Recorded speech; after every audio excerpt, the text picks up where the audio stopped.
السلام علیکم۔ تاریخ میں سفر کرتے ہوئے اب ہم 10ویں، 11ویں، 12ویں اور 13ویں صدی کی طرف صلیبی جنگوں میں داخل ہو چکے ہیں۔ صلیبی جنگیں انسانی تاریخ کا ایک غیر معمولی واقعہ ہے۔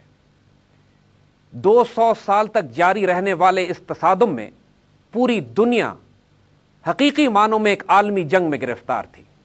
تہذیبوں کا ٹکراؤ بھی تھا، ادیان کا تصادم بھی تھا، قوموں کی آپس میں باہم دست و گریباں بھی تھے، اور ایک ایسی خونریز جنگیں ان 200 سال کے عرصے میں برپا ہوئی کہ اس سے پہلے انسانیت نے کبھی اتنا کشت و خون، اتنی بربادی اور اتنی تباہی نہیں دیکھی تھی۔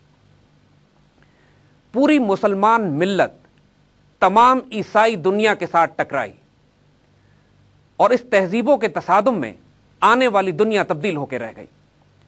ہم بہت غور سے صلیبی جنگوں کا مطالعہ کریں گے۔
جہاں پر ہاری ہوئی جنگ ڈپلومیسی کی ٹیبل پہ یا جیتی جاتی یا ہار دی جاتی تھی۔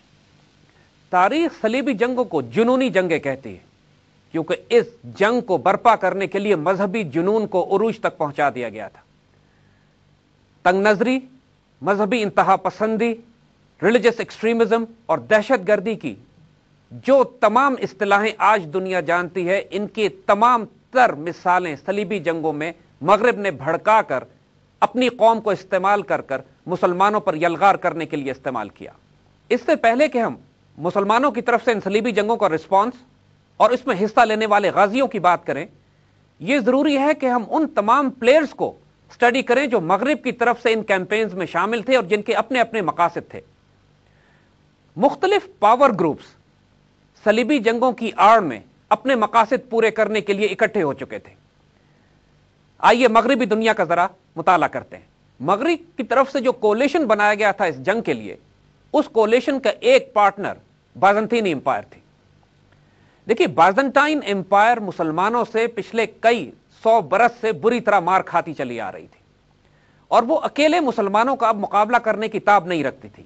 سلطان الپ ارسلان نے بیٹل آف مینزیکرٹ میں بازنٹائن امپائر کو جو بری طرح شکست دی، اور بازنٹائن امپائر ایمپرر خود مسلمانوں کے ہاتھوں گرفتار ہو چکا تھا، اس کے بعد سے ان کی ذلت اور توہین کی کوئی حد نہیں تھی، اور وہ یہ خوف محسوس کر رہے تھے کہ مسلمان جو کہ اب قونیہ کو اپنا مرکز بنا چکے ہیں، آہستہ آہستہ استنبول کی طرف بڑھیں گے۔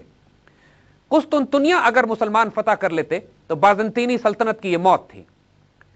اسی خوف سے مجبور ہو کر بازنطینیوں نے پوری عیسائی دنیا میں یہ واویلا شروع کیا کہ بازنطینی سلطنت کو خطرہ ہے، عیسائیت کو خطرہ ہے، اور عیسائی دنیا کو اکٹھا ہو کر ان کی حفاظت کے لیے جمع ہونا چاہیے۔